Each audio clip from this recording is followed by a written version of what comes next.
It's Thursday. Now I know what you're thinking there. You're thinking he did the same thing on Saturday. He came along and said it's Saturday, and then he started going on this big long rigmarole about what is it refer to, or what does it refer to. Well, that's all very well you jumping in there, but you don't know what I'm going to say yet. I may be about to say it's Thursday.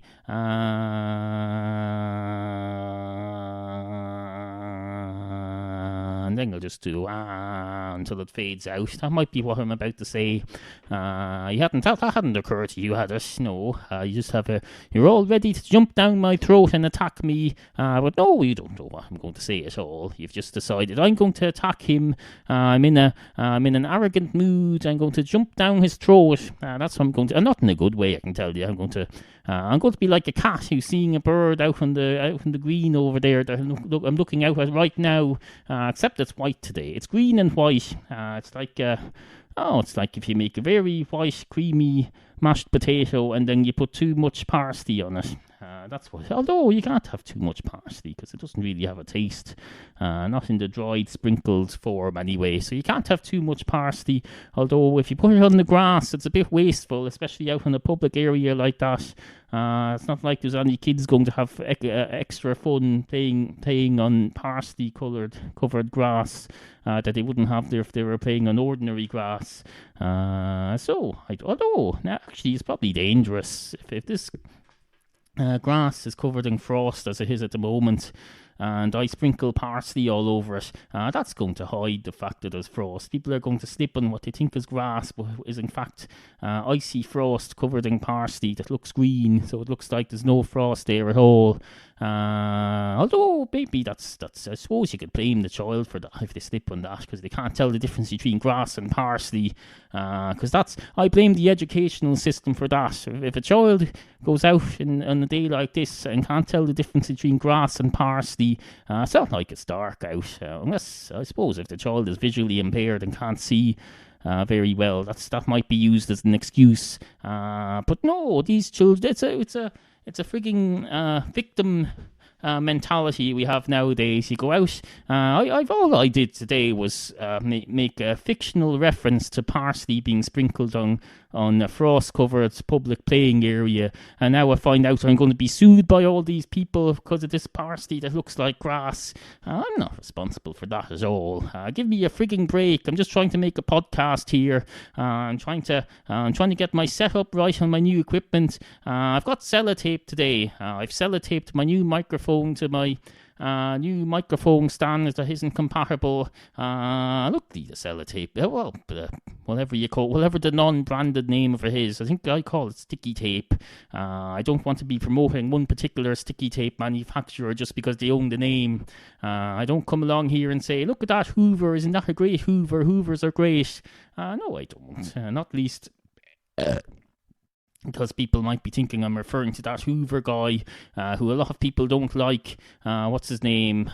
Something Hoover, that was his name. He's one of those people with loads of initials in his name. CWPQ Hoover. And then you have that other guy who's a bit like Rush Limbaugh but not as good, and was involved in the Watergate scandal. He's got a letter instead of a name as well. What's he called? W something. I forget, or something like that. I don't know. G. Gordon Liddy, that's his name. G. Gordon Liddy. It's probably someone looked at him coming out of his mother's vagina and said, what are we going to call him? And then someone said, gee, I don't know, Gordon Liddy. And in fact, what they were doing wasn't suggesting a name. They were in fact swearing. They were from England, and they were using some sort of weird Cockney rhyming slang.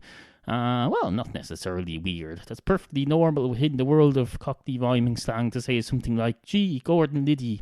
But it'll sound weird to someone who's not familiar with it. And that's probably what they thought. Although you would think if they heard something that sounded weird to them, they wouldn't choose to call their child that. So that would lead me to believe that G. Gordon Liddy's parents didn't think that was weird. And that would imply, therefore, based on what I've just said, that they are familiar with Cockney rhyming slang. So in fact, what I've just proved is that G. Gordon Liddy's parents are from London, England. Now, where does that information get us? I don't know. We've still got parsley on the grass for some reason. I don't know, we've just noticed, in fact, there are big wheel tracks on the... someone has reversed onto that green right into the middle of it, being lazy. They can't be bothered turning their car around properly on the tarmac, so they've wrecked the lawn. Pile of cunts, if you ask me. No offence. The maintenance people will come along now and they'll try and fix that by getting... they'll probably go and get some parsley. Of course, if they do, it's okay, because as far as they're concerned, they're just reinstating the parsley that's being damaged. And if a child slips on that parsley that they've reinstated, they'll say it's not our fault. We were just restoring the status quo as far as we knew. As we came along here and we saw a green that's been covered in parsley, and some of the parsley appeared to have been damaged, so we replaced the parsley. That's our job. We're maintenance people. We're not design people. It's not for us to decide what the correct design of the place is supposed to be. So they'd get away with the whole parsley thing. They'd get away with it. They'd just come along to the court and said they'd probably just have to say it to the cops, and the cops would say, that's fine, we'll leave you to it. What else was I going to say to you? Hold on a minute. 6 minutes and 18 seconds. So I suppose we could have Fennell's song. We'll see what we can come up with. Hold on a minute.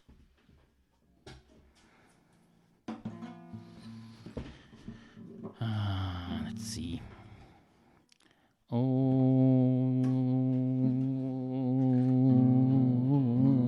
parsley my arse. Parsley my arse. Pig's arse and parsley for dinner last Saturday. No, that's not going anywhere. It may be a fine lyric, but it's not going anywhere. There's no point creating a fine lyric if you can't follow up with anything from it. Am I popping my peas? I think I might be with the new setup. I'll have to do something about that. I don't want to be popping my peas, even though the overall quality has increased with my new setup. I seem to be popping my peas, which is something that wasn't noticeable before. I suppose I could just avoid the use of the letter P. I don't. Can I avoid? Let's see. How do I avoid the word puh? Oh, that's horrible. That's absolutely crap. I'll have to order a popping screen now. I don't know.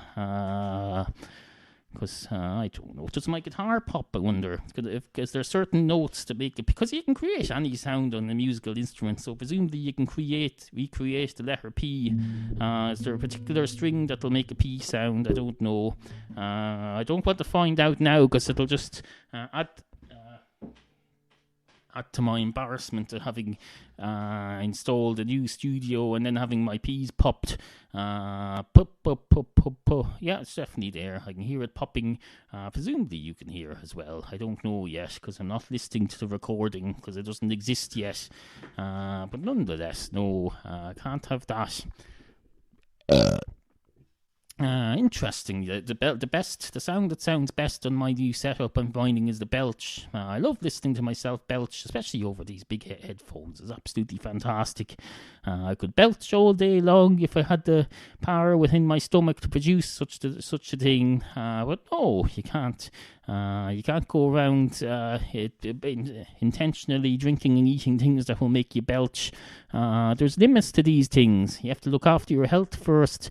Podcasting comes second. And if the podcast is going to have a few belches less because I eat more healthily, then so be it, as far as I'm concerned. So no, none of that. What else was I going to say to you?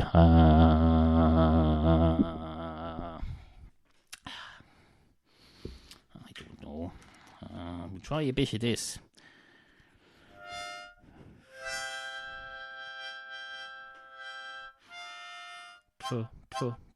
Oh, I found out how to pop my P on a harmonica. Look.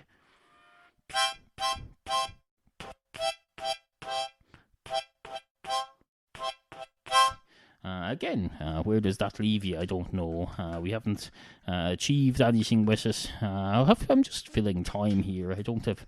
I seem to be at a. I seem to be a bit distracted today by the whole technical things. The whole technical situation. Not the whole technical things. That's not the proper way to say it. And if everything was proper, I wouldn't have to say it at all, though. I'd have the proper setup here. So it seems appropriate that there isn't a proper way to say that. It's like war. There shouldn't be any word for war because there shouldn't be any war. We shouldn't need to use the word war. You go up to Eskimo land and they have the 87,000 words for ice. That's because they need them. They don't have 87,000 words for war, because that's, well, for a start, is tempting fate, if you believe in that sort of thing. But no, you shouldn't create words for things that you want. I was listening to Brian Jude the other day on the Brian Jude show, and he was going on about that thing where if you want something to happen, you think positively, you have the law of attraction and all that. If you're making up words for war, you're attracting war. It's absolutely disgraceful. You should be, you're as bad as the people who, you're Saddam Hussein, basically. You're going out saying, war, war, war, I want war. Let's create more words for war. Battle, murder. Technically it's not murder. If it's a war crime, it's called something else. But that's a legal issue. That's not for me to deal with, especially in this context. No, I'm completely out. Bye.